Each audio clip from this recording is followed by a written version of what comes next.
Հայաստանի կառավարող ուժը վտանգ զգում է, որ իրապես, ասենք, մի 200,000 հոգի կուղղորդվեն Հայաստան կամ 100,000 կամ 50,000 եւ ընտրությունների արդյունքների վրա կոնկրետ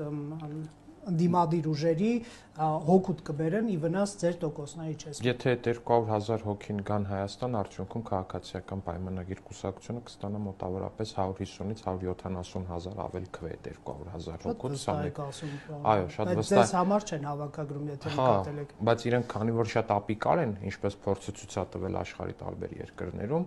ակնհայտորեն տեղել են ծախողելու, որտեղ այդ մարդիկ մեր քաղաքացիներն են ու մեր հայրենակիցներն են, ու երբ որ իրանց ստիպողաբար, իրանց օգտագործելով որպես ինչ-որ ստրուկ, որպես ճորտ, կամ ինչպես Սամվել Կարապետյանի եղբայրը ու Նարեկ Կարապետյանի հայրն էր, Կարեն Կարապետյանն էր Նայիրիտի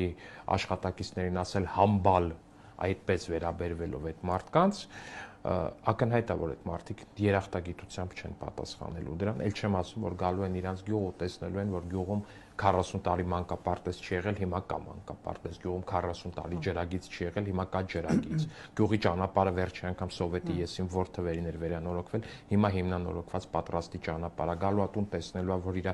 ծեր ծնողը, որը որ թոշակառու էր ու 2018-ին այդ Սերժա Քոչյանը Կարապետյանական իշխանության ժամանակ 16,000 թոշակ էր ստանում, հիմա ստանում է 46,000 պլյուս 20% հետ վճար, անվճար առողջապահական ապահովություն։ Ձեզ թվում է այդ մարդը դրանից հետո գնալու է ու այդ իրան ստիպողաբար բերողներին քվեարկի։